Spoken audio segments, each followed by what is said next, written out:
ఈ ఆధ్యాత్మిక సత్యం మిమ్ములను ఓ వినూత్న మార్గంలో పయనింపచేస్తుంది. ఆ మార్గం మీకు ఉన్నత జ్ఞానాన్ని, ఆనందాన్ని కలిగింపచేస్తుంది.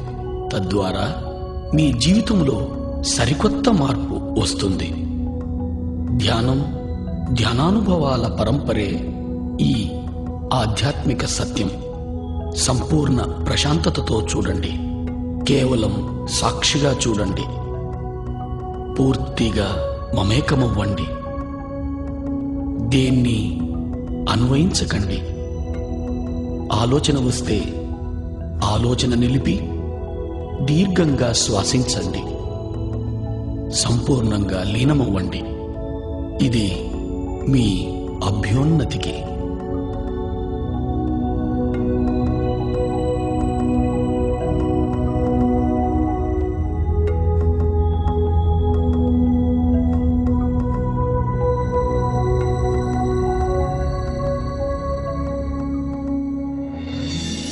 ఈ మహావిశ్వంలో మన ఉనికి అణుమాత్రమే. ఇక్కడ మన అందరి తాపత్రయం మంచి ఆరోగ్యం, సంసారం, సంపద, శాంతి, జ్ఞానాల కొరకే. మొత్తం మీద అన్ని సమయ సందర్భాల్లో ఆరోగ్య, ఆనందమయ జీవనం కోసమే మన తాపత్రయం. అయినా దాన్ని మనం పొందగలుగుతున్నామా? తప్పక పొందగలం.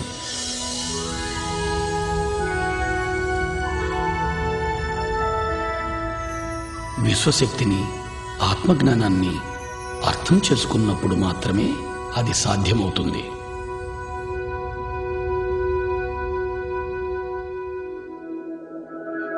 ఇప్పుడు విశ్వశక్తి గురించి తెలుసుకుందాం.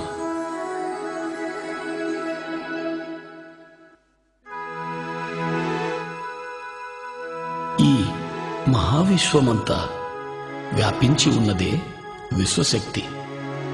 విశ్వంలోని గ్రహాలు, మనుషులు, చెట్లు, అణువులు, పరమాణువులలో మరియు వాటి మధ్య ఉన్న శక్తే ఈ విశ్వశక్తి.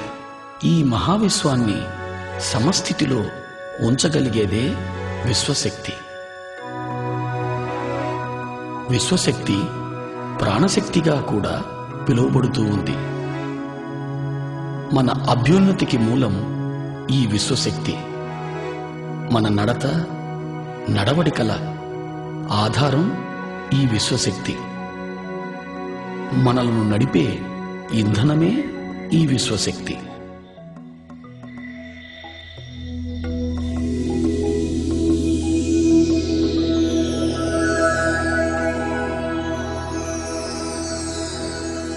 నిద్రలోనూ, సంపూర్ణ నిశ్శబ్దంలోనూ మనం కొద్దిగా ఈ విశ్వశక్తిని పొందుతున్నాం.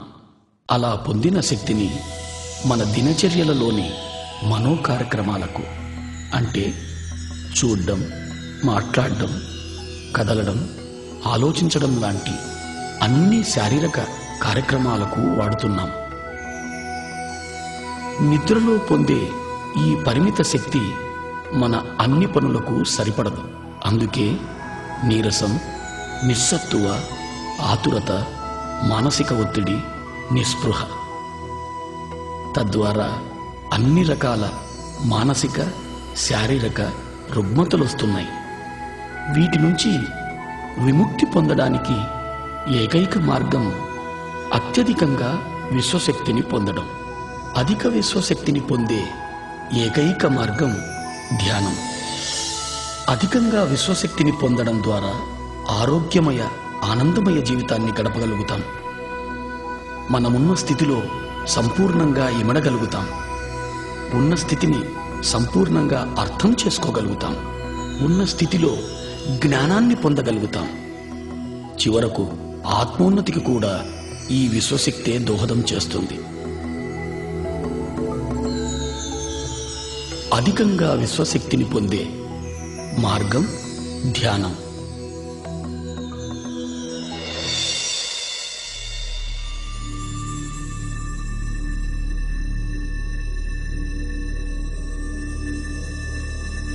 నిద్ర ఎరుకలేని ధ్యానం. ధ్యానం ఎరుకతో నిద్ర. నిద్రలో పరిమిత శక్తిని పొందుతాం, ధ్యానంలో అపరిమితంగా శక్తిని పొందుతాం. ఈ శక్తి మన శారీరక, మానసిక, బుద్ధి, ఆధ్యాత్మిక శక్తులను ప్రభావితం చేస్తుంది. ఇది మన అతీంద్రియ శక్తులను కూడా ప్రభావితం చేస్తుంది.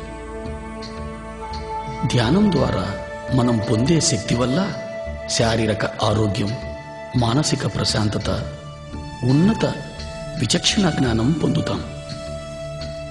మహాద్భుత జ్ఞానాన్ని పొందడానికి ఏకైక మార్గం ధ్యానం. దైనందిక జీవితంలో కూడా అత్యున్నత స్థానాన్ని పొందడానికి ధ్యానం ఎంతో దోహదం చేస్తుంది. ధ్యానం అంటే మరేమీ కాదు, ఎరుకతో మనలోకి మనం చేసే ప్రయాణం. ధ్యానంలో మన చైతన్య పదార్థం శరీరం నుంచి మనసుకు, మనసు నుంచి బుద్ధికి, బుద్ధి నుంచి ఆత్మకు ఎరుకతో ప్రయాణం చేస్తుంది. ధ్యానం కోసం మనం మొదట శరీరాన్ని, మనసును నిలువరింపచేయాలి. అంటే శారీరక కదలికలను, చూడటాన్ని, మాట్లాడటాన్ని, ఆలోచించటాన్ని నిలిపివేయాలి. ఇప్పుడు ధ్యానం ఎలా చేయాలో తెలుసుకుందాం.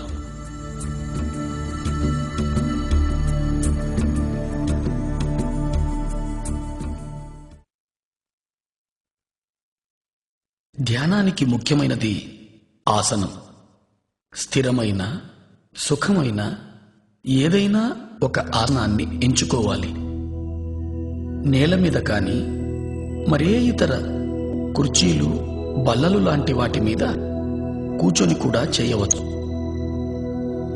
ధ్యానం ఏ సమయంలోనైనా చేయవచ్చు. ముఖ్యమైనది అనుకూలంగా ఉండగలిగే స్థలమై ఉండాలి. హాయిగా కూర్చొని కాళ్ళు రెండు ఒకదానితో ఒకటి చేర్చి, చేతి వేళ్లల్లో వేళ్లుంచి, కళ్ళు మూసుకొని లోపల కానీ బయట కానీ ఏ శబ్దమూ చేయకుండా, ఏ మంత్రమూ జపించకుండా శరీరాన్ని పూర్తిగా తేలిక చేయాలి.